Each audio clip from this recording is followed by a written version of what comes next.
الحمد لله رب العالمين والصلاة والسلام على رسوله الكريم نبينا محمد وعلى آله وأصحابه أجمعين. أما بعد، فأعوذ بالله من الشيطان الرجيم. بسم الله الرحمن الرحيم. والذين يؤمنون بما أنزل إليك وما أنزل من قبلك وبالآخرة هم يوقنون. رب اشرح لي صدري ويسر لي أمري واحلل عقدة من لساني يفقهوا قولي. رب زدني علما. اللهم إنا نسألك علما نافعا ورزقا طيبا وعملا متقبلا. عزیز بھائیوں، ایمان کے ارکان میں چوتھا رکن آسمانی کتابوں پر ایمان ہے. آمن الرسول، رسول ایمان لے کر کے آئے.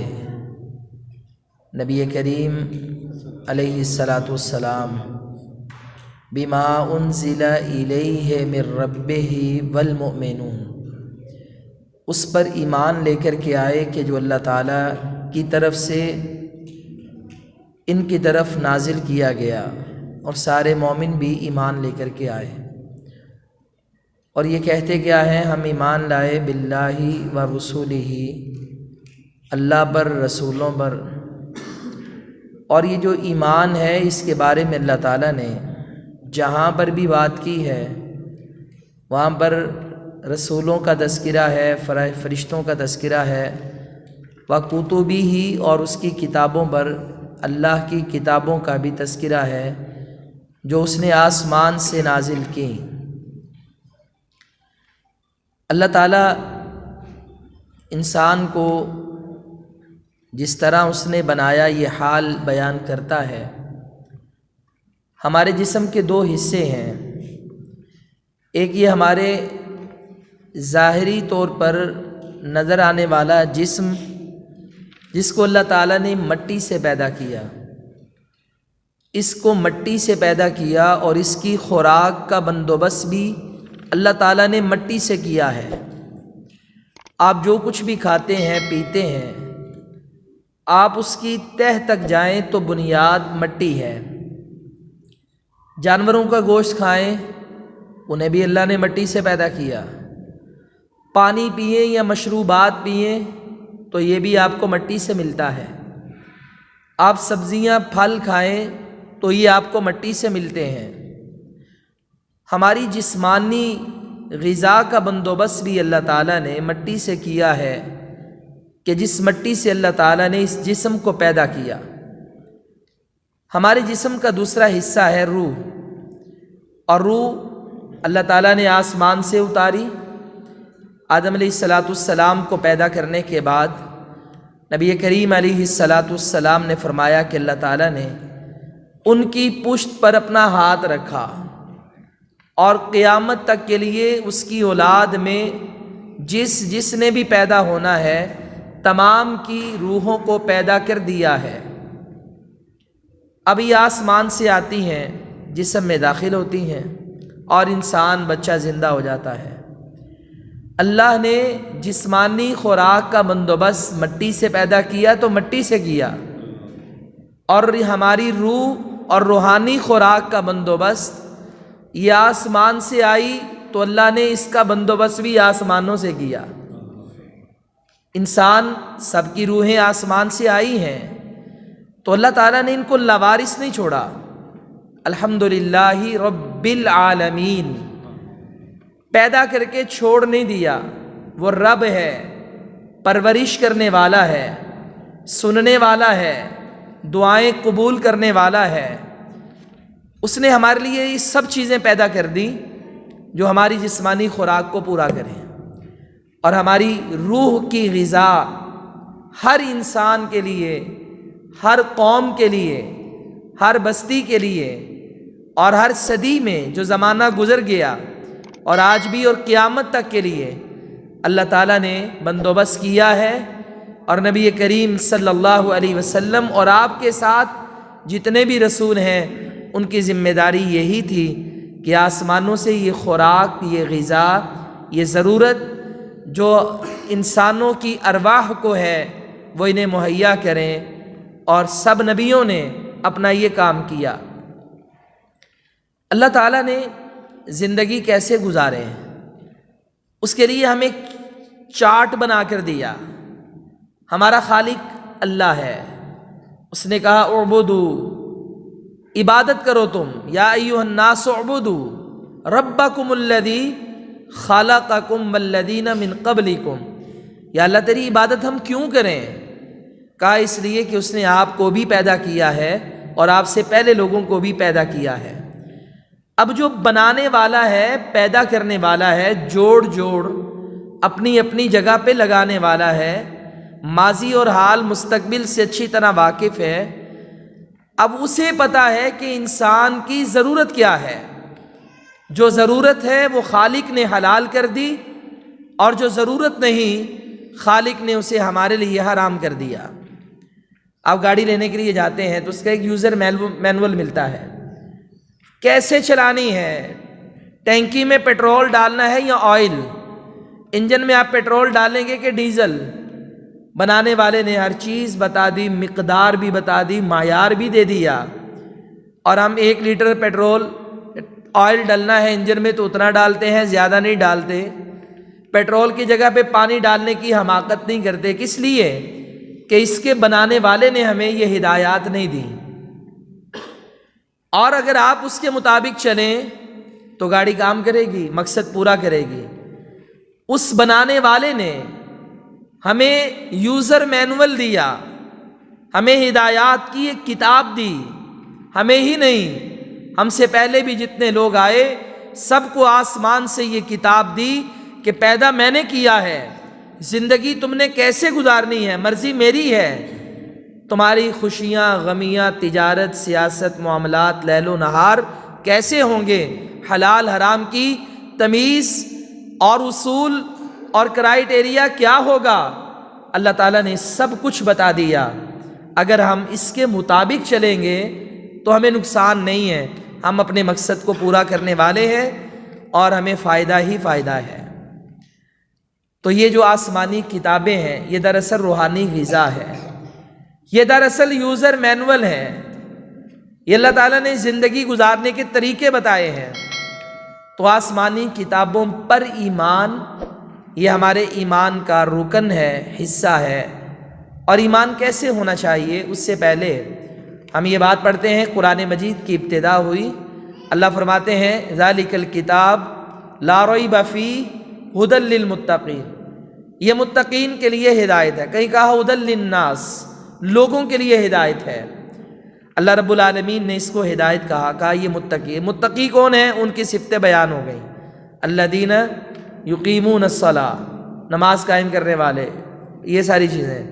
فرمایا والذین یؤمنون، اور وہ لوگ جو ایمان لاتے ہیں بما انزل الیک، اس پر جو تجھ پہ اتارا گیا، اے نبی جو آپ پر اتارا گیا، یعنی یہ قرآن، احادیث، شریعت، جو بھی اللہ نے آپ کو دیا ہے اس پر یہ ایمان لے کر آتے ہیں۔ یؤمنون بما انزل الیک وما انزل من قبلک، اور جو نازل کیا گیا آپ سے پہلے اس پر بھی یہ ایمان لاتے ہیں۔ وبالآخرۃ ھم یوقنون، اور آخرت پر بھی ایمان رکھتے ہیں، اس کا یقین ہے انہیں۔ تو ایمان میں آسمانی کتابوں کے حوالے سے 2 باتیں شامل ہیں۔ پہلا یہ ہے کہ آپ صلی اللہ علیہ وسلم پر جو نازل کی گئی کتاب اس پر بھی ایمان، اور جو آپ سے پہلے کتابیں نازل کی گئیں، صحف ابراہیم و موسیٰ، صحائف نازل کیے گئے، ان سب پر بھی نبی علیہ السلام کے امتی، مومن، متقین، ایمان والے، وہ ایمان لے کر آتے ہیں۔ اب یہاں پہ ایک نکتہ ہے، وہ یہ ہے کہ رسول اللہ صلی اللہ علیہ وسلم کی ختم نبوت کا پیغام ملتا ہے۔ اگر آپ کے بعد بھی کوئی نبی یا شریعت ہوتی تو اللہ تعالیٰ یہ بات کہتا وَمِن بَعْدِکَ، یعنی آپ پر نازل ہوا اس پر بھی ایمان، آپ سے پہلے قبل جو تھا اس پر بھی ایمان، اور ہاں آپ سے بعد بھی جو آنے والا ہے اس پر بھی ایمان۔ یہاں پر بعد کا تذکرہ نہیں ہے، تو یہاں پہ ختم نبوت کا عقیدہ ملتا ہے کہ یہ کتاب بھی آخری ہے، رسول بھی آخری ہے، اور یہ شریعت بھی آخری ہے۔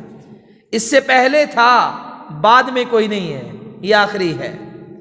تو اس سے ہمیں یہ بھی ایک مسئلہ سمجھ میں آتا ہے۔ تو اللہ رب العالمین نے دو باتیں بیان فرمائی کہ ایمان ہمارا آسمانی کتابوں کے حوالے سے دو حصوں پر ہے۔ پہلی جتنی کتابیں نازل ہوئیں اس پر بھی ایمان، اور جو آپ پر نازل ہوا اس پر بھی ایمان۔ اب یہ جو پہلی کتابیں نازل ہوئیں ان کا نام کیا ہے؟ تورات کا ذکر آیا، انجیل کا ذکر آیا، زبور کا ذکر آیا، صحف ابراہیم و موسیٰ، اللہ تعالیٰ نے کچھ صحائف بھی دی انبیاء کو، ان کا تذکرہ آیا۔ تو ہمارا ایمان پہلی کتابوں کے حوالے سے اجمالی ایمان ہونا چاہیے، سرسری ایمان۔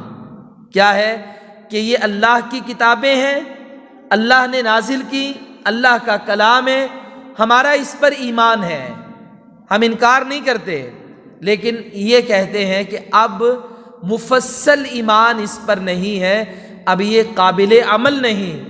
اس کی کئی وجوہات ہیں۔ پہلی وجہ یہ ہے کہ قرآن کے آنے سے پہلے آرڈر منسوخ ہو گئے، پہلی کتابیں منسوخ ہو گئیں۔ دوسری بات کہ یہ جو پہلی کتابیں ہیں اپنی اصل حالت پر قائم نہیں، یہود و نصارہ نے ان میں اپنی مرضی سے تبدیلیاں کر لیں، رد و بدل کر دیا، ایڈیشن اضافے کر دیے، جس کے نتیجے میں یہ اب موجودہ صورتحال میں جو موجود ہیں یہ کلام اللہ نہیں ہے، صحیح طور پر یہ تحریف شدہ ہیں۔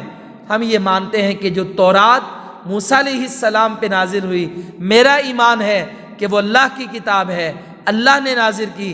جو انجیل اللہ نے عیسیٰ علیہ السلام کو دی، میرا ایمان ہے کہ وہ انجیل اللہ کی کتاب تھی۔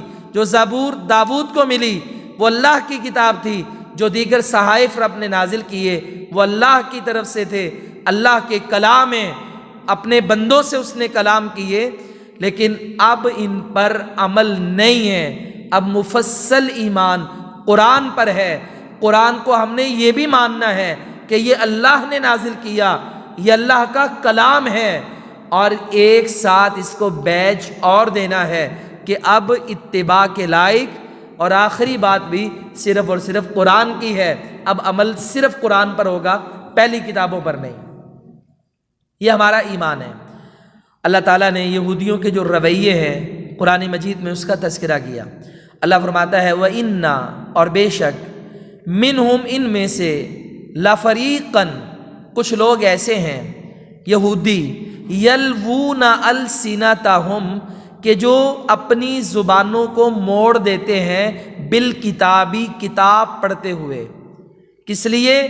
لِتَحْسَبُوهُ، تاکہ آپ یہ سمجھیں، من الکتابی، کہ یہ جو پڑھ رہے ہیں یہ کتاب میں سے ہیں، یعنی تورات کا حصہ ہے، حالانکہ حقیقت کیا ہے؟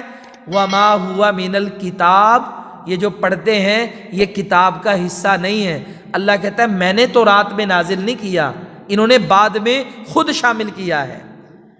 اور فرمایا وَيَقُولُونَ، اور یہ یہودی پڑھ کے کہتے ہیں، ہوا من عند اللہ، اور یہ جو ہم مسئلہ بیان کر رہے ہیں، ہمارے مولوی نے، ربی نے جو مسئلہ بیان کیا، یہ اللہ کا مسئلہ ہے۔ اللہ کہتا ہے حقیقت کیا ہے؟ وَمَا هُوَ مِنْ عِنْدِ اللَّهِ، اور وہ اللہ کی طرف سے نہیں ہے۔ یہ انہوں نے اپنی طرف سے تورات میں تبدیلیاں کر کے، اپنی مرضی کے مسئلے ڈال کر، اور کہنا شروع کر دیا یہ اللہ کی طرف سے نازل ہوئے، اللہ نے یہ کہا۔ اللہ کہتا ہے حالانکہ میں نے یہ نہیں کہا۔ وَيَقُولُونَ عَلَى اللَّهِ، اور وہ کہتے ہیں اللہ پر، الکاذب، جھوٹ، وَهُمْ يَعْلَمُونَ، حالانکہ وہ جانتے ہیں، جانتے بوجھتے اللہ پہ جھوٹ بولتے ہیں، غلط بات کہتے ہیں۔ نتیجہ کیا ہے؟ اللہ رب العالمین صاف صاف ان کی اس بری عادت کا بیان بھی کر رہا ہے اور اس کا رد بھی کر رہا ہے۔ تورات، آج کل یہ جو تورات ہے نا، یہ بھی ایک بڑی توجہ سے سمجھنے والی بات ہے۔ اگر آج ہم سے کوئی سوال کرے کہ تورات اور انجیل آج کے دور میں کس صورت میں پائے جاتے ہیں، تو اس کا جواب یہ ہے کہ جو بائبل ہے نا، جس کو کہتے ہیں بائبل، اس کے دو حصے ہیں. ایک ہے اولڈ ٹیسٹامنٹ یعنی پرانا نسخہ، اور ایک ہے نیا. پرانے میں تورات بھی شامل ہے اور جتنی بھی بنی اسرائیل کی کتابیں تھیں وہ ساری شامل ہیں. یہ تقریباً 39 کتابیں اس میں شامل ہیں. اور اس کے بعد نیو ٹیسٹامنٹ یعنی یہ ہے بائبل ہی، ایک حصہ دوسرا حصہ. ایک حصے میں یہودیوں کی ساری کتابیں 39، اور نیو ٹیسٹامنٹ میں 4 انجیلیں اور کچھ عیسیٰ علیہ السلام اور ان کے شاگردوں کے نام منسوب خط ہیں وہ ڈالے گئے ہیں. تو جو یہودی ہیں وہ پرانے کو مانتے ہیں، نئے کو نہیں مانتے ہیں، چونکہ عیسیٰ علیہ السلام کو تو وہ مانتے ہی نہیں ہیں. اور جو عیسائی ہیں وہ بائبل پوری تباہ کرتے ہیں. وہ جب پرنٹ کریں گے تو ہولی بائبل مکمل ہوگی، اس میں اولڈ بھی ہوگا اور نیو یعنی انجیل بھی ہوگی. تو یہ ٹوٹل ملا کر 60 سے زیادہ کتابیں بنتی ہیں جو اس کے اندر شامل ہیں. 66 یا 67 کتابیں، البتہ ان میں اختلاف بھی پایا جاتا ہے. تو تورات، انجیل، زبور اور یہودیوں عیسائیوں کی یہ جو کتابیں تھیں، ان سب کے مجموعے کو آج کل کیا کہتے ہیں؟ بائبل. تو عموماً یہ پتہ نہیں ہوتا، تو کہتے ہیں بھی بائبل کس کی کتاب ہے؟ وہ کہتے ہیں جی عیسائیوں کی ہے، کوئی کہتا ہے یہودیوں کی ہے، کوئی سمجھتا ہے شاید بائبل ایک کتاب کا نام ہے. نہیں، کئی کتابوں کا مجموعہ ہے. تو ایک حصہ یہودیوں کا ہے، ایک حصہ عیسائیوں کا ہے. عیسائی دونوں حصوں کو مانتے ہیں جبکہ یہودی صرف اپنے حصے کو مانتے ہیں. ایک بات، اس کی ابتدا میں جو پہلی کتاب ہے کتاب پیدائش، اس میں چونکہ یہ اس کو اللہ کا کلام سمجھتے ہیں. ہمارا عقیدہ ہے، قرآن کہتا ہے کہ انہوں نے جھوٹ بولے، اللہ کی طرف باتیں منسوخ کی، اصل تورات مٹا کر اپنی مرضی کے فتوے ڈال دیے. اللہ نے کتنی واضح بات کہی، کہا یہ کہتے ہیں کتاب ہے، اللہ کہتا ہے یہ کتاب نہیں ہے. یہ مسئلے بیان کر کے کہتے ہیں اللہ نے ایسے کہا، اللہ کہتا ہے جھوٹ بولتے ہیں، میں نے ایسے نہیں کہا، انہوں نے مسئلے بدل دیے ہوئے ہیں. تو اس کی ایک مثال دیتا ہوں. یہ پیدائش میں اگر اس کو پڑھنا شروع کریں تو پڑھتے پڑھتے لکھا بھی اللہ تعالیٰ کہتا بھی 6 دنوں میں اس نے آسمان بنائے، زمین بنائے، اور وہ آسمانوں پر اپنے عرش پہ چلا گیا. اور لکھا ہوا ہے کہ 7ویں دن معاذ اللہ نے آرام کیا. 7ویں دن اللہ نے آرام کیا. اور یہاں سے یہودی ویکینڈ ثابت کرتے ہیں، یعنی ہر ہفتے میں ایک چھٹی. یہودی ہفتے والے دن کرتے ہیں اور عیسائی اتوار والے دن کرتے ہیں. ہر ہفتے میں ایک چھٹی، ایک دن آرام کا، 6 دن کام کے. اور یہ جو چھٹی کا تصور ہے نا، یہ یہودیوں سے آیا، اور یہ تورات سے دیتے ہیں. بائبل کے شروع میں جو کتاب ہے کتاب پیدائش، اس سے دیتے ہیں کہ 6 دن میں اللہ نے زمین و آسمان بنائے اور 7ویں دن اللہ نے آرام کیا. تو لہذا ہفتے میں 6 دن کام کے ہوں اور ایک دن آرام کا، عیاشی کرنے کا ہونا چاہیے. اور اسی ضمن میں یہ ہفتہ وار چھٹی کا تصور بھی اور اس کا عمل بھی چلتا آ رہا ہے. جبکہ ہمیں دین میں چھٹی کوئی نہیں دی، نمازوں سے بھی کوئی چھٹی نہیں، نمازوں سے بھی کوئی چھٹی نہیں، روزے سے بھی کوئی چھٹی نہیں. ہاں، جمعے والے دن بڑا دن بنا کر عید کا، عبادت کا بڑے اہتمام سے ہمیں پھر کہہ دیا چھٹی کوئی نہیں. جمعے کے بعد کوئی جانا چاہے، کاروبار کرنا چاہے کرے، اجازت ہے، اللہ کا فضل تلاش کرے. اینڈ پہ کہہ دیا واللہ خیر الرازقین. ہاں، جاتے جاتے یاد رکھنا اللہ تعالیٰ بہترین رزق دینے والا ہے. چھٹی کا تصور جو ہے وہ انہوں نے نکالا اور نص پیش کی، دلیل دی. دیکھو جی، اللہ نے کہا، اللہ کہتا ہے ایسی بات. ہم کہتے ہیں ہم نے قرآن میں ایک بار نہیں، ہم نے قرآن میں بار بار یہ پڑھا ہے. اللہ تعالیٰ نے 6 دنوں میں زمین و آسمان بنائے اور آرام کا 7ویں دن کا ایسا کوئی تصور نہیں ہے. وَلَا يَؤُودُهُ حِفْظُهُمَا. اللہ کہتا ہے زمین و آسمان کی حفاظت اللہ کو تھکاتی نہیں ہے. جو تھکتا ہے اسے نیند آتی ہے، آرام کی ضرورت ہوتی ہے. نیند سے پہلے اسے اونگ آتی ہے. لا تأخذہ سینۃ ولا نوم. کوئی یہودی عیسائی بکواس کرے کہ اللہ تھک گیا، معاذ اللہ، اس نے آرام کیا 7ویں دن، اسے کہہ دینا ایسا کوئی تصور نہیں ہے. میرے اللہ کو ایسی کوئی محتاجگی نہیں ہے. قرآن نے ان کا رد کیا اور یہ بتایا کہ یہودی جو کہہ رہے ہیں جھوٹ ہے، وما ہوا من الکتاب، یہ کتاب میں نہیں ہے 7ویں دن آرام کی بات، وما ہوا من عند اللہ، اللہ کی طرف سے بھی نہیں ہے، یہ بعد میں انہوں نے کذب بیانی کرتے ہوئے بائبل میں شامل کر دیا ہے۔ اچھا، یہ قرآن مجید نا تصور دیتا ہے، کیا سلیمان داؤد علیہ السلام کو پڑھ لیں، کیا طالوت کی قیادت میں جہاد کیا، وقت کا بادشاہ طالوت بھی ہے اور وقت کا نبی بھی ہے، جہاد ہوا، داؤد اس لشکر میں نوجوان تھے، نبی نہیں تھے، اور مین آف دا میچ بن گئے، دشمن کا بڑا سردار جالوت کو قتل داؤد نے کیا، قرآن نے اس کا تذکرہ کیا، اور داؤد کی بڑی شہرت ہوئی، نام ہوا، چونکہ بڑے جرنیل کو کوئی مار دے، عام سا سپاہی، تو اللہ رب العالمین نے داؤد علیہ السلام کو چنا، اور ان کو چننے کے بعد ان سے پہلے نبوت اور بندے کے پاس تھی اور بادشاہت طالوت کے پاس تھی، اللہ نے نبوت بھی ان کو دے دی، بادشاہت بھی ان کو عطا فرما دی، اور اللہ نے کہا داؤد اتنے نیک انسان تھے،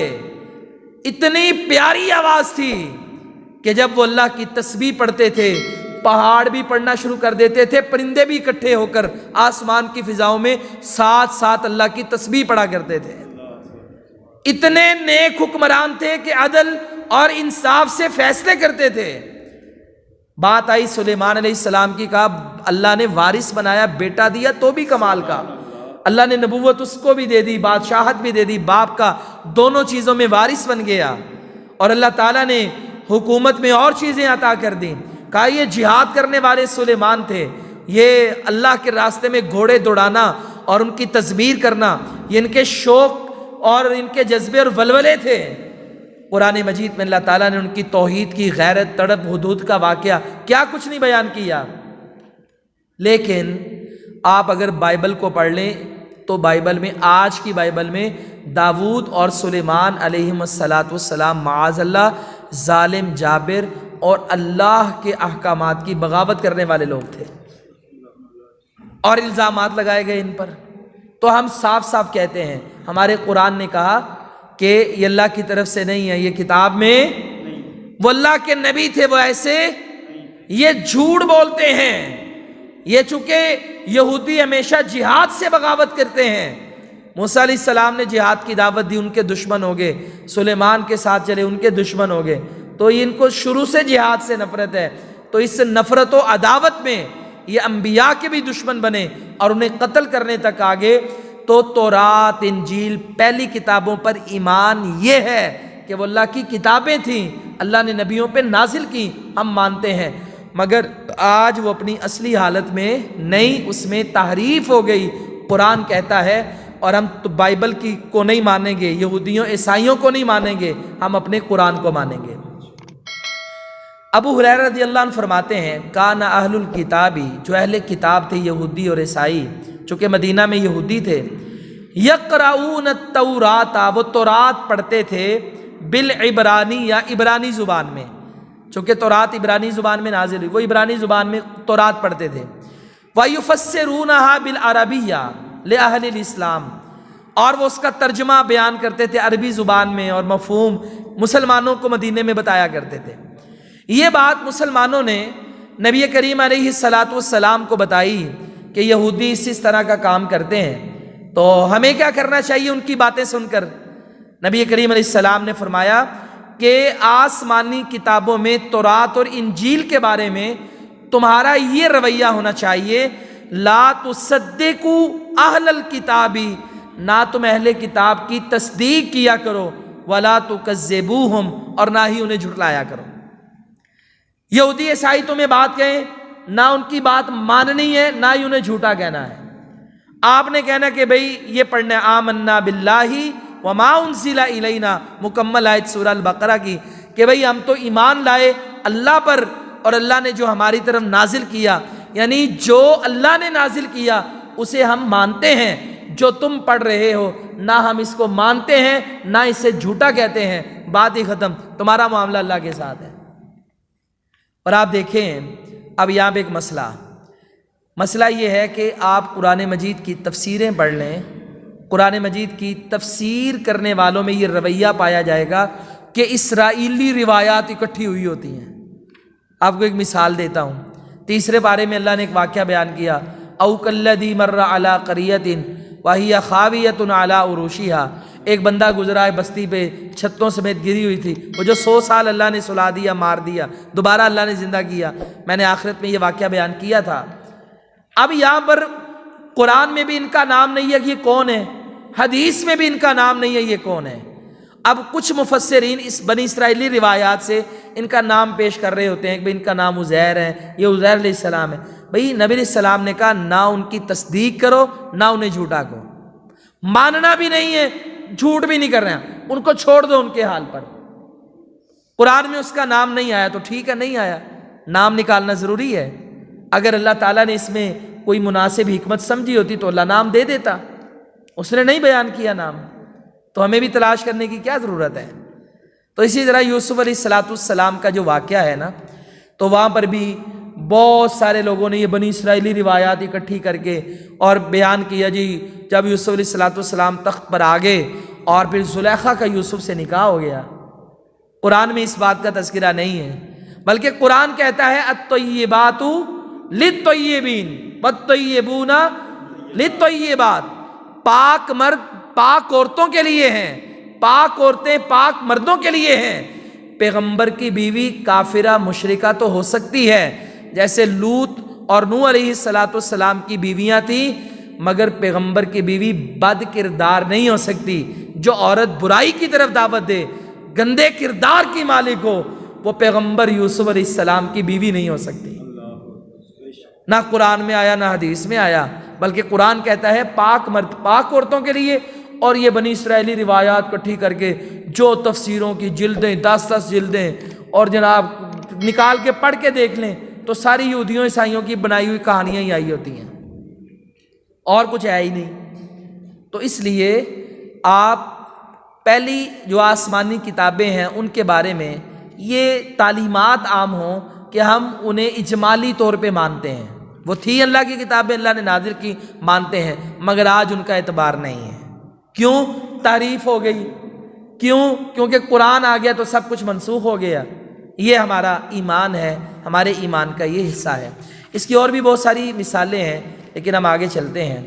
مفصل قرآن، مفصل ایمان قرآن مجید پر ہونا چاہیے۔ مفصل ایمان سے مراد کیا ہے؟ کہ ایمان بھی ہو کہ یہ اللہ کا کلام ہے، اللہ کی کتاب ہے، اور ایمان کے ساتھ ساتھ یہ عقیدہ بھی ہو کہ میں نے عمل کرنا ہے تو قرآن پر، قرآن شیشے میں سجانے کی یا راگ لگا کر اچھی آوازوں میں پڑھ کر سرور حاصل کرنے کی کتاب نہیں ہے، بلکہ اس کے ساتھ ساتھ قرآن عمل کی کتاب بھی ہے۔ ہدی للمتقین، یہ قرآن ہدایت ہے۔ ہدی للناس، یہ قرآن ہدایت ہے۔ ہدایت سے مراد کیا ہے؟ یہ انسان کو منزل بتاتا ہے، قرآن انسان کو راستہ دکھاتا ہے۔ زندگی میں جتنے مسئلے بھی پیش آئے، قرآن راہبر ہے، رہنمائی کرتا ہے۔ قرآن مجید میں یہ عقیدہ ہمارا ہونا چاہیے۔ اللہ فرماتا ہے وَأَنزَلْنَا إِلَيْكَ الْكِتَابَ، اور ہم نے اتاری آپ کی طرف کتاب یعنی قرآن مجید، بالحق کی حق کے ساتھ، مصدقاً یہ تصدیق کرنے والی ہے، لما بین یدیہ من الکتاب، اپنے سے پہلے جو کتابیں ہیں ان کی، یعنی پہلی کتابوں میں اللہ نے یہی کہا اللہ کی عبادت کرو، وہی چیپٹر قرآن میں ہے۔ اللہ نے زمین و آسمان کو پیدا کیا، کیا کیا کچھ شکلی دلائل اللہ نے پہلے بھی انسانوں کو سمجھائے، قرآن میں بھی ہے۔ اللہ رب العالمین نے پہلی کتابوں میں بھی جنت جہنم کا تذکرہ کیا، لوگوں کو ڈرنا، نماز پڑھنا، عبادت کرنا، اسی کی دعوت دی، قرآن میں بھی وہی کچھ ہے۔ تو اللہ فرماتا ہے کہ قرآن پہلی کتابوں کی تصدیق کرنے والا ہے۔ اور اس کا دوسرا مطلب یہ ہے کہ پہلی کتابیں نازل ہوئیں، لوگوں نے نہیں مانا، جیسے مشرکین مکہ نے قرآن کو نہیں مانا، وہ کہتے تھے ہم قرآن کو نہیں مانتے، تو اللہ نے کہا جاؤ قرآن لے کر آؤ، قرآن جیسی 10 صورتیں لے آؤ، اور چلو جاؤ ایک صورت لے کر کے آ جاؤ۔ اللہ نے کتنے چیلنج دیے انہیں، قرآن مجید کی قسمیں اٹھا اٹھا کر قرآن اللہ کا کلام ہے۔ وہ کہتے تھے نہیں یہ جادوگر ہے، معاذ اللہ، کاہن ہے، یہ شاعر ہیں، یہ ایسے ہیں ویسے ہیں۔ قرآن مجید میں مکی صورتوں میں کتنے چیپٹر بیان ہوئے تفصیل سے، اللہ نے قرآن کے دلائل دیے کہ قرآن اللہ کی کتاب ہے۔ جیسے قرآن کا انکار کیا گیا، پہلی کتابوں کا ان امتوں نے انکار کیا، صاف صاف کہا کہ ہم نہیں مانتے کہ فرشتہ آتا ہے آپ پر، اللہ وحی بھیجتا ہے، یہ کیا، یہ تو آپ ہی بات کرتے ہیں۔ اللہ کہتا ہے قرآن وَمُصَدِّقًا لِمَا بَيْنَ يَدَيْهِ، پہلی کتابوں کی تصدیق کرنے والا ہے، یعنی قرآن ہمیں یہ بتاتا ہے کہ وہ اللہ کی کتابیں تھیں۔ قرآن نہ بتاتا تو ہمیں پتہ چلتا، کس نے بتایا ہمیں؟ جیسے سارے دین کا خلاصہ جناب محمد الرسول اللہ صلی اللہ علیہ وسلم کی زبان مبارک پر ہے، بنیاد، بیس، دار و مدار قرآن ہے۔ یہ کس کی زبان سے نکلا؟ محمد الرسول اللہ صلی اللہ علیہ وسلم نے۔ قرآن کو اللہ نے نازل کیا، رفتہ رفتہ نازل کیا، تدریجاً نازل کیا۔ قرآن کے تعارف پر ہم نے ایک دفعہ بات کی تھی، قرآن اللہ نے آہستہ آہستہ نازل کیا، ایک ہی بار تورات کی طرح قرآن سارا نازل کر کے نہیں دے دیا۔ اور جبرائیل آتے تھے، نبی علیہ السلام کو پڑھاتے تھے، پھر آپ سناتے تھے۔ جبرائیل نے آ کے لوگوں کو تو نہیں سنایا۔ قرآن بھی ہمیں کس سے ملا؟ اللہ کے نبی کی زبان مبارک سے۔ آپ پر ایمان پہلے، یعنی یہ جتنے بھی ایمان، اللہ کا تعارف کس نے کروایا؟ نبی صلی اللہ علیہ وسلم نے۔ قرآن پڑھ کے کس نے بتایا؟ نبی صلی اللہ علیہ وسلم نے۔ اسلام ہمیں کس نے بتایا؟ شریعت کس نے بتائی؟ نبی صلی اللہ علیہ وسلم نے۔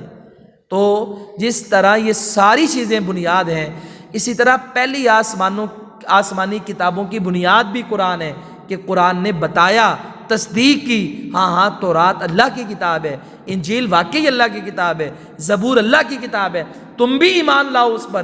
ہاں اب قرآن آ گیا ہے، اب عمل صرف اور صرف قرآن پر ہوگا، اور ایک ایک حرف، ایک ایک لفظ جو قرآن بتائے گا اس پر ہمارا یقین ہے، نہ ہم اس کا انکار کرتے ہیں، نہ ہی ہم اس پر کوئی اعتراض کرتے ہیں۔ قرآن مجید کے بارے میں اللہ فرماتا ہے وَمُهَيْمِنًا عَلَيْهِ، اور قرآن اس پر محافظ ہے۔ اللہ اکبر۔ قرآن پہلی کتابوں کی حفاظت کرنے والا ہے۔ پہلی کتابوں کو تو لوگوں نے چھٹلا دیا، بھول گئے لوگ، لیکن قرآن مجید نے آ کر ان کی تصدیق کی، اور جو اللہ تعالیٰ نے انسانیت کے لیے توحید و رسالت، آخرت کے پیغام رکھے، وہ قرآن نے دہرائے اور قرآن نے اصلاح کی۔ قرآن مجید کے بارے میں ایک عقیدہ یہ بھی ہونا چاہیے کہ قرآن اللہ رب العالمین کی کلام ہے، اللہ کی مخلوق نہیں ہے۔ آپ اور میں، آدم علیہ السلام کو اللہ نے پیدا کیا۔ مخلوق اور صفت میں بڑا فرق ہے۔ صفت جز ہوتی ہے، مطلب قرآن اللہ کی صفت، اللہ کا کلام ہے، اللہ سے جڑا ہوا ہے، اللہ کا کلام ہے۔ اللہ کی جو صفات ہیں ان سے مراد اللہ ہی ہے۔ جو مخلوق ہے وہ خالق کے برابر بھی نہیں ہو سکتی۔ خالق اور مخلوق میں بڑا فرق ہے۔ قرآن مجید کے بارے میں یہ عقیدہ ہے کہ قرآن اللہ کی کلام ہے۔ امام احمد بن حنبل رحمہ اللہ کے زمانے میں یہ اس فتنے نے سر اٹھایا۔ کچھ لوگوں نے یہ کہنا شروع کر دیا کہ قرآن اللہ رب العالمین کی مخلوق ہے، کلام نہیں ہے۔ امام صاحب ڈٹ گئے، امام صاحب نے فتویٰ دے دیا، کہا نہیں، قرآن اللہ کا کلام ہے، مخلوق نہیں ہے۔ قرآن کی قسم اٹھا سکتے ہیں، کیوں؟ کیونکہ قرآن کی قسم اللہ کی قسم ہے۔ قرآن کو اللہ نے اپنا کلام کہا ہے۔ اس پر امام صاحب کو جیل میں جانا پڑا، بڑے بڑے کوڑے پڑتے تھے، اور آپ کو اتنی شدید ماریں پڑیں۔ آپ کو ان کے چاہنے والے کہتے تھے ہم وقت کے حکمران کے خلاف بغاوت کر دیں۔ کہا نہیں، یہ بھی تو مسلمان ہیں، گمراہ مولویوں نے اس کا دماغ خراب کر دیا ہے، اور یہ اس وقت گمراہ مولویوں کے ساتھ ہے، تو بغاوت نہیں کرنی، صبر کرنا ہے، اور موقف نہیں چھوڑا۔ بڑی ماریں پڑتی تھیں۔ آپ کے ساتھ ایک چور تھا، اس نے کہا کہ آپ کو اتنے سخت کوڑے پڑتے ہیں کہ اگر یہ کوڑے کسی ہاتھی پر مارے جائیں تو وہ بھی چلا اٹھے، اتنی سخت سزا آپ کو ملتی ہے۔ اس نے کہا کہ ہاں امام صاحب، ایک نصیحت کروں گا کہ اپنے اس فتوے پر ڈٹ کے رہنا، قائم رہنا۔ دیکھو یہ کوڑے مجھے بھی پڑتے ہیں، میں چور ہوں، میں غلط کام کرتا ہوں، میں چور ہو کے یہ کوڑے کھا کے بھی چوری سے باز نہیں آتا، آپ حق پر ہو کے یہ کوڑے کھا کر بھی حق سے باز نہ آنا۔ یعنی اتنے سخت حالات میں بھی امام صاحب نے یہ عقیدہ دیا کہ قرآن اللہ کی مخلوق، قرآن اللہ کی کلام ہے۔ اللہ نے باتیں کی اپنے بندوں کے ساتھ، قرآن مجید کا ایک پروٹوکول تھا، اللہ یہ کلام جبرائیل کو دیتا اور فرشتوں کے حصار میں یہ قرآن آتا تاکہ جنات نہ سن لیں، شیاطین نہ سن لیں۔ قرآن مجید اللہ کی کلام ہے، اور قرآن مجید میں اللہ نے اس کو کلام کہا بھی، آیات بھی کہا، کتاب بھی کہا، لیکن کلام کا بھی لفظ آیا۔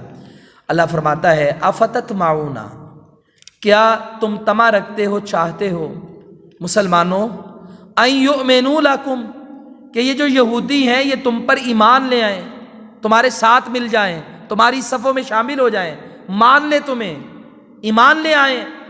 وقد کان فریق، حالانکہ ان میں سے کچھ لوگ یسمعون کلام اللہ، وہ اللہ کی کلام کو سنتے تھے، یسمعون، وہ سنتے تھے کلام اللہ، اللہ کی کلام۔ اللہ نے اس آیت میں تو سب کو کلام کہا کہ جو پہلی اللہ کی کتابیں نازل ہوئی وہ بھی اللہ کا کلام ہے، قرآن بھی اللہ کا کلام ہے۔ ثم یحرفونہ، پھر وہ اس کو تبدیل کر دیتے تھے، من بعد ما عقلوہ، اس کو سمجھ جانے کے باوجود بھی، وہم یعلمون، اور وہ جانتے تھے۔ یہودی نا الفاظ کا ہیر پھیر بڑا کرتے تھے، الفاظ کا ہیر پھیر، یہ ہیلا سازی جو ہے نا یہودیوں میں بڑی تھی، تو چکر بازی دیتے تھے، دھوکہ دیتے تھے نبیوں کو بھی اور اللہ کو بھی دینے کی کوشش کرتے تھے۔ نبی علیہ السلام کی مجلس میں آتے اور آپ کو کہتے رائنا رائینا، اب رائنا اس کا مطلب ہوتا ہے ہماری طرف توجہ کریں، بات دہرائیں، متوجہ ہوں۔ نبی علیہ السلام کو یہ کہتے رائینا لمبا کر کے، اس کا مطلب ہوتا ہے ہمارے چرواہے۔ اچھا مسلمان کہتے ہوئے کیا کہا تم نے؟ نہ ہو رائنا، بس ذرا زبان پھسل گئی تو رائینا ہو گیا۔ اللہ تعالیٰ نے یہ لفظ کہنے پہ پابندی لگا دی، یعنی جس لفظ میں گستاخی کا شائبہ ہو اللہ وہ لفظ کہنے پہ پابندی لگا دیتا ہے۔ لا تقولوا رائنا، ایمان والو آج کے بعد تم نے یہ لفظ کہنا ہی نہیں، رائنا، ہاں یہ لفظ استعمال کیا کرو، انظرنا، اے نبی ہماری طرف دیکھیں، یعنی جس لفظ میں شائبہ بھی ہوتا اسے بھی منع کیا۔ اور کیوں کیا؟ یہودیوں کی عادت تھی، یہ لفظ بدلنے کے بڑے ماہر تھے۔ ایک بندہ آیا میرے پاس اور مجھے کہتا ہے کہ نا میں نے اپنی بیوی کو طلاق دے دی۔ اچھا، میں نے کہا طلاق کیسے دی؟ کہتا 3 دے دی ہیں۔ میں نے کہا کیسے دی؟ کہتا اصل میں نا میری پہلے بات سن لیں۔ میں نے کہا سنائیں۔ کہتا توئیں لام الف اور کاف، قینچی والا قاف نہیں بلکہ لاک والا کاف، تو چونکہ دیکھیں نا لفظ دیکھیں نا میرا، تو میں نے تو لاک، یہ والے لاک والا کاف کہہ کے طلاق دی ہے۔ تو میں نے کہا بھئی تمہاری نیت کیا تھی؟ کہتا میری نیت طلاق ہی کی تھی۔ میں نے کہا لفظ کوئی بھی بولا ہے، جب نیت طلاق کی ہے تو طلاق ہو گئی۔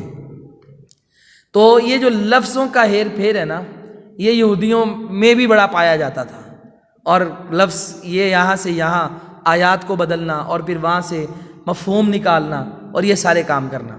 تو اللہ تعالیٰ فرماتے ہیں یہ ان کی عادت ہے، یہ تو اللہ کی کلام بدلتے ہیں۔ تو یہاں اس آیت میں بھی اللہ تعالیٰ نے کیا کہا؟ آسمانی کتابوں کو اللہ کی کلام، کلام اللہ کہا۔ دوسرے مقام پہ فرمایا وَإِنْ أَحَدٌ مِّنَ الْمُشْرِكِينَ، اور اگر مشرکوں میں سے کوئی بھی استجارک، آپ سے پناہ طلب کریں، فَأَجِرْهُ، تو آپ اسے پناہ دے دیں، حتیٰ یہاں تک کہ یسمع کلام اللہ، وہ اللہ کی کلام سن لے، ثم ابلغہ مأمنہ، پھر آپ اسے امن والی جگہ پر پہنچا دیں، ذالک بانہم قوم لا یعلمون، اس لیے کہ یہ وہ لوگ ہیں جو علم نہیں رکھتے۔ اللہ تعالیٰ مشرکوں کے کچھ احکام بیان کر رہا ہے، اور اس میں اللہ نے کہا کہ کوئی مشرک قیدی ہو کے آئے تم سے پناہ طلب کرے، اسے ایسی جگہ پہ پناہ دو کہ جہاں پر وہ اللہ کی کلام سن لے۔ چلو کسی بہانے، وہ جانتا نہیں ہے، اس کے کانوں میں اللہ کی بات پڑ جائے، اسے سمجھ آئے کہ دین کہتا کیا ہے۔ اب یہاں پر بھی اللہ نے قرآن کو کیا کہا؟ کلام اللہ، اللہ کی، تو سمجھ آئی کہ قرآن اللہ کی مخلوق نہیں ہے، قرآن اللہ کا کلام ہے۔ اس کے بعد قرآن مجید پر ایمان یہ بھی ہونا چاہیے کہ قرآن ہر مسئلے میں ہماری رہنمائی کرتا ہے۔ کوئی کائنات کا ایسا مسئلہ نہیں ہے کہ جس کا حل قرآن مجید میں نہ ہو۔ دنیا میں جو لبرل لوگ ہیں، خاص کر انگریز نے یہ بانٹ پیدا کی، تقسیم کی، اس نے بانٹ دیا۔ اس نے کہا کہ بھئی سیاست کی بات ہو مسجد میں سیاست کی بات نہیں کرنی۔ مولوی کا یہ کام نہیں ہے کہ وہ سیاست کی بات کرے، کس لیے کہ بھئی سیاست کا مسجد سے تعلق نہیں ہے۔ اسلام جب بھی سیاست کی بات اسلام کی جھولی اور ملا کا مسجد کو الگ کر دیا، دین کو الگ کر دیا، اور سمجھایا یہ کہ قرآن کا اسلام کا تعلق صرف نماز روزہ حج سے ہے۔ اللہ اللہ کرتے جاؤ، تسبیح ہاتھ میں پکڑ کے حکومتیں کیسے چلانی ہے، نظام کیسے مینیج کرنے ہیں، یہ تمہارا کام نہیں ہے۔ معیشت آپ کو چاہیے تو آپ اسرائیل سے لے لیں، اگر آپ کو سیاسی نظام چاہیے تو جمہوریت کا گندا غلیظ ترین نظام آپ انگلینڈ سے، انگلستان، انگریز سے لے لیں۔ آپ کو جو چاہیے نا، آپ غیر مسلموں کو کاپی کر لیں، آپ کا لباس کیسا ہو کسی فلمی ایکٹر کو دیکھ لیں، چہرہ کیسا ہو جو آپ کو پسند لگتا ہے ویسے کر لیں۔ یہ ایسا ہمارا ذہن میں ڈال دیا گیا سافٹ ویئر کہ دنیا میں دھنستے جا رہے ہیں لوگ اور قرآن مجید سے دور ہوتے چلے جا رہے ہیں، جبکہ ہمارا ایمان اور عقیدہ یہ ہے کہ سیاست کی بات رہنمائی قرآن کرے گا، کیونکہ قرآن نے عدل و انصاف کے ماہر حکمران سلیمان اور داؤد کا تذکرہ کیا ہے، قرآن نے طالوت کا ذکر کیا ہے، قرآن نے بڑی بڑی سٹوریاں بیان کی ہیں، جناب یوسف علیہ السلام کی امانت کا تذکرہ کیا ہے، موسیٰ علیہ السلام کی امانت و قوت کا تذکرہ کیا ہے، اور خلفائے راشدین اور اللہ کے نبی کی سیرت میں عدل و انصاف قائم کیسے کیے جاتے ہیں، غریب غربت کیسے ختم کی جاتی ہے۔ عمر بن عبدالعزیز رحمہ اللہ کے دور تک اور آج تک بڑے بڑے کارنامے ملتے ہیں۔ ہمیں یہ عقیدہ دیا کہ قرآن ایک ایک موقع پر رہنمائی کرتا ہے، یہ ہمارے ایمان کا حصہ ہے۔ جو یہ نہیں مانتا اس کا قرآن پر ایمان کمزور ہے، اسے اپنی فکر کرنی چاہیے۔ دنیا والوں نے کہا کہ یہ 40 ملکوں کا اتحاد نیٹو کا، یہ سارے آپ پر ٹوٹ پڑے ہیں، کیا بنے گا آپ کا، سرنڈر ہو جائیں۔ قرآن نے کہا نا وَلَا تَهِنُوا وَلَا تَحْزَنُوا، یہ قرآن کیا ہے؟ یہ اللہ کا کلام ہے، اللہ کہتا تمہیں۔ باپ کی بات، کسی اسپیشلسٹ سرجن کی بات، وہ آپ کو یہ کہہ دے کہ یہ کریں اس میں آپ کا فائدہ ہے، یہ نہ کریں نقصان ہے۔ ہمارا اتنا ایمان ہے اس پر، ہم کہتے ہیں یہ ڈاکٹر ہے، یہ اس کی فیلڈ ہے، یہ سچ کہہ رہے ہیں، میں نے یہ نہیں کھانا، میں نے یہ کھانا ہے۔ اور اللہ تو تمہارا خالق ہے، کیا وہ سچ نہیں کہتا؟ کیا وہ نہیں تمہیں ہر حالت میں کہتا ہے ایسے نہ کرو، غم نہ کرو، گھبراؤ نہیں، تیاری کرو، کیسے بھی حالات ہوں آگے بڑھو؟ کیا وہ یہ نہیں کہتا کہ عدل و انصاف کرو؟ وہ اللہ کہتا ہے۔ دنیا والوں پر اتنا اعتبار کہ اس کے کہنے پر دوائی کا رد و بدل نہیں ہوتا، اور اللہ پر اتنا اعتبار کہ قرآن مجید پر عمل ہی نہیں ہوتا۔ تو یہ عقیدہ بنائیں کہ قرآن ایک ایک زندگی کے شعبہ میں اور ایک ایک مسئلہ میں ہماری رہنمائی کرتا ہے۔ اللہ فرماتا ہے ما فرطنا فی الکتابی، قرآن میں ہم نے کمی نہیں چھوڑی، من شیئن، ذرا سی بھی۔ قرآن میں اللہ نے ساری کمیاں ختم کر دی ہیں، کمی چھوڑی نہیں۔ پڑھو تو صحیح قرآن۔ ثم الی ربہم یحشرون، پھر تم اپنے رب کی طرف اکٹھے کیے جاؤ گے، وہ اکٹھے کیے جائیں گے۔ دوسرے مقام پہ فرمایا وَنَزَّلْنَا عَلَيْكَ الْكِتَابَ، اور ہم نے نازل کی تجھ پر کتاب، یہ قرآن، تِبْيَانًا لِكُلِّ شَيْءٍ، قرآن ہر چیز کی اچھی طرح وضاحت کرتا ہے، کھول کے بیان کرتا ہے۔ سائنسدان قرآن پڑھ لیں تو وہ حیران ہو جائیں۔ اللہ نے سورج کا، چاند کا، سمندروں کا، ہواؤں کا، کشتیوں کا، کیا کیا، ستاروں کا، چاند کا، کیسے کیسے اللہ نے تذکرے فرما دیے۔ کوئی ڈاکٹر پڑھ لے تو انسان کی پیدائش کیسے ہوئی، کیا سے کیا ہوا، قرآن ہمیں بتاتا ہے۔ کوئی انجینئر پڑھ لے تو اللہ کہتا ہے ہاں تمہاری کاراگری بھی اپنی جگہ پر، مگر یہ تا حد نگاہ مشرق مغرب شمال جنوب میں بغیر پلر کے آسمان میں نے بھی پھیلا دیے ہیں، کوئی مثال تو پیش کرے۔ چھت نہیں کہتا اللہ ایک کاغذ کا ٹکڑا ہی ہوا میں ایسے کھڑا کر کے دکھا دو بغیر سپورٹ دیے۔ اللہ تعالیٰ نے ایک ایک قدرت کا نقشہ قرآن مجید میں ایسے بیان کیا ہے، کوئی پڑھے، کوئی رہنمائی تو لے۔ امریکہ میں ریاض یونیورسٹی میں سالانہ ایک کانوکیشن ہوا، اور وہاں پہ امریکہ سے بھی اور پوری دنیا سے ڈاکٹر، ہر سال ہی وہ ہوتا ہے، وہاں پر آتے ہیں، اور وہاں پر نا مسلمان بھی اور جو باہر سے لوگ آتے ہیں وہ بھی ڈاکٹر حضرات اپنی اپنی ریسرچ پیش کرتے ہیں۔ ایک آدمی وہاں پہ کھڑا ہوا اور اس نے کہا کہ میں کل آپ کی مجلس میں آیا تھا تو کافر تھا، آج میں گورا تھا، وہ انگریز کا، میں آج مسلمان ہو چکا ہوں۔ پوچھنے والوں نے کہا وجہ کیا ہے، تو مسلمان کیسے ہوا؟ کہا کہ ہم سب اس بات کا تجربہ کر رہے تھے کہ موت کے بعد انسان کی کیفیت کیسی ہوتی ہے، یعنی بندے کے وجود پہ کیا گزرتا ہے۔ تو ہم سوچ رہے تھے، بڑی ریسرچ کی ہمیں، لیکن ہمیں سمجھ نہیں آئی کہ موت کی کوئی مثال ہو دنیا میں، بندہ اس مثال میں جا کر اپنے آپ کو ٹیسٹ کر سکے کہ بندے پہ گزرتی کیا ہے۔ کہنے لگا کہ میں نے آپ کی یہ سورہ الزمر 24واں پارہ اس کا یہ حصہ پڑھا ہے۔ اللہ فرماتا ہے کہ یہ جو موت ہے نا، یہ نیند ہے، یہ موت ہے۔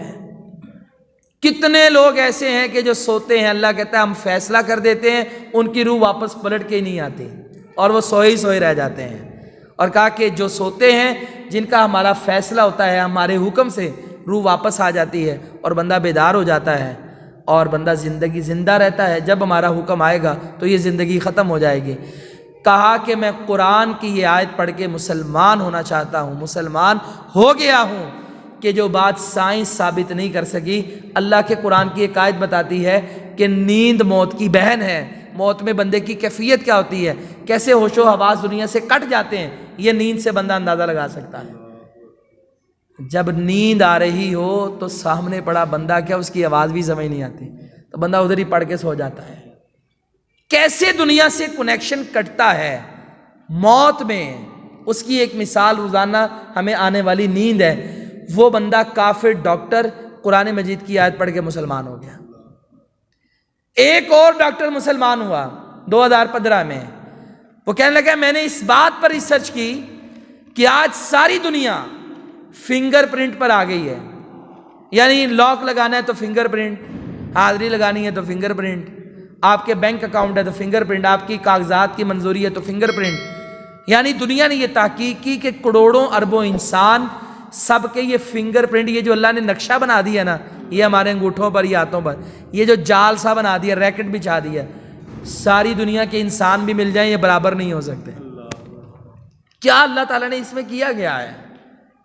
کہا کہ ہم یہ سوچ رہی ہے، میری تحقیق تھی، لیکن اس نے کہا کہ جب ہم نے قرآن پڑھا، سورہ القیامہ پڑھی، اللہ نے کہا بلا قادرین علی ان نسوی بنانا، وہ ہم تو اس بات پر قادر تھے کہ ہم یہ تمہارے پورے برابر بناتے۔ اللہ نے برابر نہیں بنائے، سب کے مختلف ہیں۔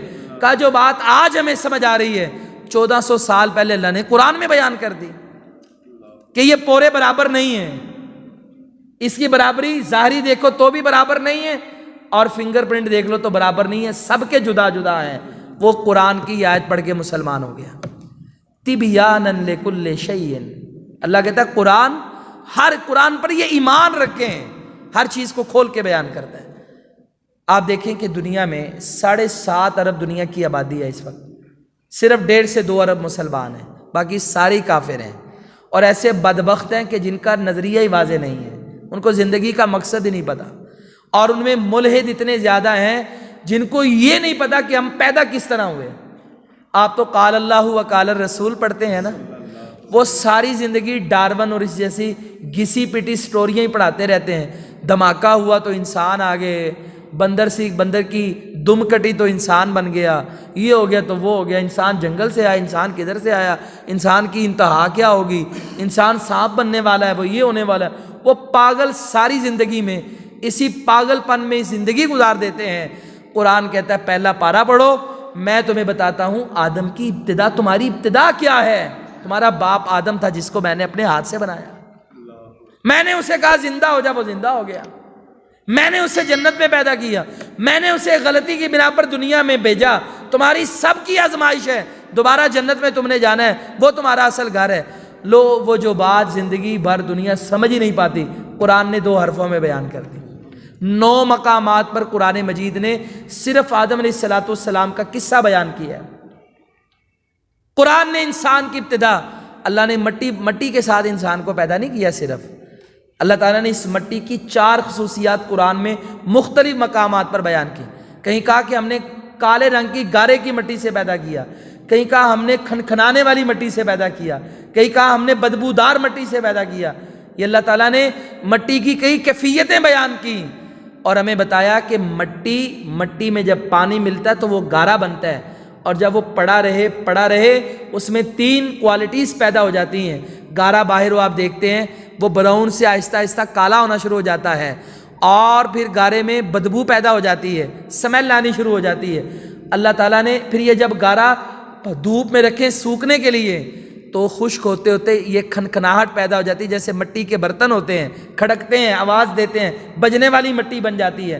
اللہ نے آدم کا پتلا بنایا، پھر اس کو چھوڑ دیا گو کر، گارا بنا کر۔ پھر جب مٹی اس کیفیت میں پہنچی کہ وہ کالے رنگ کی ہو جائے اور اس بدبودار ہو جائے اور پھر کھنکھنانے لگے، پھر اللہ رب العالمین نے آدم علیہ السلام میں روح پھونکی اور اللہ نے اس کو زندہ کر دیا۔ یہ سارے مراحل کس نے بیان کیے؟ قرآن نے کیے۔ مسئلہ یہ ہے کہ ہم نے کبھی قرآن پڑھا ہی نہیں۔ اگر آپ آئلی زندگی دیکھیں تو طلاق کے مسئلے، طلاق کی عدتیں، بیوہ ہو جائے اس کی عدتیں، خلا لے لے اس کی عدتیں، اور لے سکتی ہے کہ نہیں، یہ سارے مسئلے، یعنی اللہ نے اتنا بڑا دین کا چیپٹر صرف ایک مقصد کے لیے کہ نسب خراب نہ ہو، یہ نہ ہو بچہ کسی کا ہو کھاتے کسی کے پڑ جائے، بس یہ علیحدہ علیحدہ کرنے کے لیے۔ کہ عورت کی شادی ہوئی، طلاق ہو گئی، لو 3 مہینے تک عدت ہے، جب وہ 3 پروسیجر سے نہیں گزرے گی ہر مہینے، تب تک وہ آگے نکاح نہیں کر سکتی۔ اچھا اگر بیوہ ہے تو 4 مہینے 10 دن۔ اچھا اگر بیوہ ہے، مطلقہ ہے، یا کوئی بھی ہے، حاملہ ہے، جب بچہ پیدا ہو گیا تبھی فوری طور پر اس کی عدت ختم، چاہے 9 ماہ لگ جائے چاہے 1 دن لگ جائے۔ یعنی یہ سارے مسئلے اللہ نے بیان کیے۔ اور آج کی ڈاکٹرز کی جدید رپورٹ بتاتی ہے کہ جب ایک عورت کی شادی ہو اور میاں بیوی ایک سفر پر چلیں تو ان کے آپس میں ملنے سے بعض ایسے محرکات مؤنث کے جسم میں پیدا ہو جاتے ہیں کہ جن کا اثر 3 مہینے تک، 3 پروسیجر تک رہتا ہے۔ دراصل جب عورت یہ جدا ہوتی ہے، اللہ رب العالمین 3 مہینوں میں اس کی صفائی کر دیتا ہے اور اس کو آگے شادی کے قابل کر دیتا ہے، تاکہ اگر کوئی بیماریاں، اگر کوئی مسئلے پہلے تھے، آگے کوئی بندہ اس کا شکار نہ ہو اس کی وجہ سے۔ میں نے بات ذرا سیدھی گہری کر دی، آپ بڑے لوگ سمجھ جائیں گے۔ تو اللہ رب العالمین کس طریقے سے، اچھا یہ سارے حکم کون بیان کر رہا ہے؟ قرآن کر رہا ہے۔ بچہ زیادہ سے زیادہ دودھ کہاں تک بھی ہے؟ قرآن نے کہا صرف 2 سال، کم ہو سکتے ہیں، زیادہ نہیں ہو سکتے۔ تو آپ دیکھ لیں آج کل کے بچے تو ماشاءاللہ ویسے ہی کمپیوٹر ہیں، چھوٹے ہوتے 7 دن بچے کی آنکھیں نہیں تھی کھلتی، آج کل اٹھتے ہی دیکھتے ہیں میں آ گیا ہوں پاکستان میں۔ کیا خیال ہے؟ 2 سال کا بچہ مطلب وہ سمجھتا ہے، اور اللہ نے کہا بس صرف 2 سال۔ اور کیا اللہ نے پردے، تو یہ بہت سارے قرآن کے آپ ایک موضوع کو دیکھیں، دیکھتے چلے جائیں، اور اللہ کہتا ہے یہ نہ سمجھنا یہ قرآن یہی میرا کلام ہے، اللہ کا کلام اتنا زیادہ ہے۔ قل لو کان البحر مدادا لکلمات ربی، اللہ کہتا ہے یہ سارے سمندر اللہ کے کلمات، اللہ کے کلام کو لکھنے کے لیے سیاہی بن جائیں، لنفد البحر قبل ان تنفد کلمات ربی، اللہ کا کلام لکھتے لکھتے سمندر خشک ہو جائیں گے، اللہ کا کلام ختم نہیں ہوگا۔ ایک اور آیت بھی ہے، اللہ کہتا ہے کہ کلمے خشک ہو جائیں،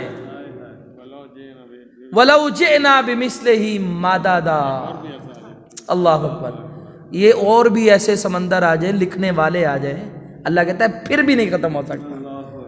تو پیارے بھائیوں، اللہ کی کتابیں، ایمان یہ ہے کہ یہ سب اللہ کے کیا ہے؟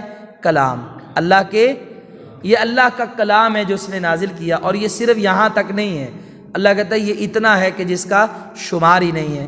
پہلی کتابوں کے بارے میں ہمارا عقیدہ یہ ہے کہ یہ اللہ کی کتابیں تھیں، اللہ نے نازل کی، لیکن آج اپنی اصلی حالت میں قائم نہیں ہیں، انہیں ہم مانتے تھے، آج والی کو نہیں مانتے، اور نہ ہی یہ قابل عمل ہے۔ قرآن اللہ کا کلام ہے، یہ بھی اللہ کی کتاب ہے، نبی صلی اللہ علیہ وسلم پہ اللہ نے نازل کی، اور اس میں تحریف نہیں ہے۔ قیامت تک کی حفاظت کی ذمہ داری اللہ نے اٹھائی، ہر چیز کی وضاحت ہر عمل ہر معاملے میں راہبر ہے، اس پر ایمان بھی ہے اور عمل کرنا بھی واجب ہے۔ یہ لوگوں کو اللہ اس کی وجہ سے عروج اور بلندی دیتا ہے، اور اسی کو چھوڑنے سے زوال۔ تو یہ قرآن مجید کا ایمان اس پر ہونا چاہیے۔ اس کا ایک الگ چیپٹر ہے تعارف، جو پہلے ہم نے بیان کیا تھا، لیکن آج ہم نے صرف ایمان کے حوالے سے بات کی۔ اور یہ بات کیوں ضروری ہے؟ ایک آخری بات، آپ نے ایک نام سنا ہوگا جاوید غامدی صاحب کا، ٹی وی پہ بڑے آتے ہیں۔ آپ دیکھتے ہیں کہ وہ اکثر ہی قرآن کی آیت پڑھتے ہیں اور مسئلوں کا رد کرتے ہیں۔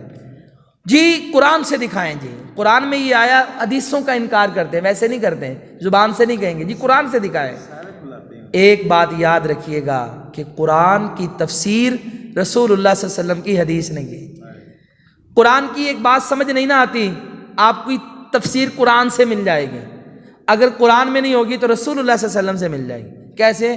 صراط الذین انعمت علیہم، یا اللہ وہ راستہ دکھا دے، چلا دے جن پر تو نے انعام کیا۔ اب انعام یافتہ لوگ کون ہیں؟ اللہ نے دوسرے مقام پہ فرمایا فَأُولَٰئِکَ أَنْعَمَ اللَّهُ عَلَيْهِمْ مِنَ النَّبِيِّينَ وَالصِّدِّيقِينَ وَالشُّهَدَاءِ وَالصَّالِحِينَ۔ اللہ نے بتا دیا، یعنی قرآن کے ایک حصے کی تفسیر خود قرآن کر دے۔ قرآن میں اللہ نے کہا نماز قائم کرو، کتنی کرو، نمازیں کتنی ہیں قرآن میں نہیں ہیں، نمازیں کیسے پڑھنی ہیں قرآن میں نہیں ہیں، تعداد کتنی ہے قرآن میں نہیں ہے۔ اللہ نے یہ بار بار کہا کہ زکوٰۃ ادا کرو، اس کا نصاب کیا ہے قرآن میں نہیں ہے۔ اللہ نے کہا عشر دو، قرآن میں یہ ہے کہ زمین کا حق ادا کرو، 10% ہے کہ 20واں حصہ ہے، کیا ہے قرآن میں نہیں ہے۔ اللہ نے کہا حج کرو، کیسے کرنا ہے، احکامات قرآن میں نہیں ہیں۔ تو اگر صرف جو کہتے ہیں جی قرآن سے دکھاؤ، حدیث کو نہیں مانتے، تو اس سے دین ہی نامکمل ہے۔ جو حدیث کو نہیں مانتے وہ قرآن کو بھی نہیں مانتے، کیونکہ جس زبان سے حدیث ادا ہوئی اسی زبان سے قرآن ادا ہوا۔ قرآن ان لوگوں کو خواب میں تو نہیں ملا ہے، اس زبان مبارک سے نکلا تو قرآن صحابہ نے یاد کیا۔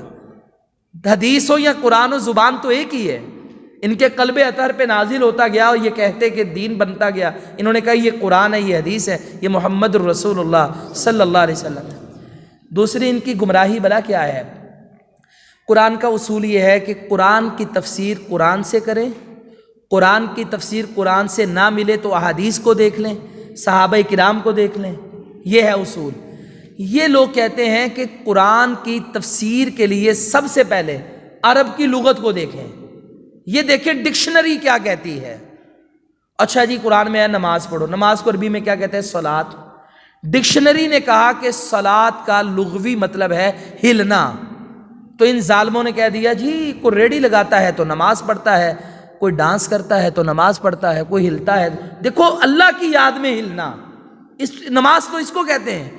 وجد میں آ گیا کوئی دھمال ڈال رہا ہے تو یہ نماز ہی پڑھ رہا ہے، عبادت ہی کر رہا ہے۔ اب ان کی گمراہی کہاں سے شروع ہوئی؟ انہوں نے راستہ غلط اپنایا، قرآن پر ایمان میں گمراہ ہو گئے، کہا نہیں قرآن کو دیکھنے کے لیے لغت کو دیکھو، اور قرآن کی تفسیر میں دوسری بات پہلی کتابوں کو دیکھو، یہودیوں نے کیا کہا، عیسائیوں نے کیا کہا، تورات میں کیا ہے، انجیل میں کیا ہے۔ چوتھے نمبر پر جا کر یہ سنت کو درجہ دیتے ہیں کہ جب ادھر سے بھی نہ ملے، ادھر سے بھی نہ ملے، ادھر سے بھی نہ ملے، پھر سنت کو دیکھو۔ جبکہ قرآن کی تفسیر کیا ہے کہ قرآن کو قرآن سے دیکھو یا قرآن کو سنت سے دیکھو، حدیث سے دیکھو، اس سے آگے صحابہ اور کوئی راستہ نہیں ہے۔ تو یہ سارا ایمان کا بیان کرنے کا مقصد یہ تھا۔ آج کے دور کے جدید فتنوں کا تعلق وہ ایمان بالکتب سے ہے، جن کا آسمانی کتابوں پر ایمان کیسا ہو، جو ایمان میں گمراہ ہو گئے، دیکھیں آج پورے دین میں گمراہ ہو گئے، اور جن کا یہ ایمان کہ پہلی کتابیں تھیں مانتے ہیں لیکن اب عمل نہیں ہوگا۔ جیسے نبی صلی اللہ علیہ وسلم نے حضرت عمر کو تورات کا ورق پڑھتے ہوئے دیکھا تو آپ کا چہرہ غصے سے سرخ ہو گیا، تو آپ نے چھوڑ دیا فوراً۔ تو اسی طرح عمل کی کتاب اگر کوئی ہے وہ صرف قرآن مجید ہے۔ اللہ تعالیٰ عمل کرنے کی توفیق عطا فرمائے۔ وآخر دعوانا ان الحمدللہ۔ اگلے ہمارا جو اگلا سبق ہے تو میں نے کوشش کی تھی کہ آج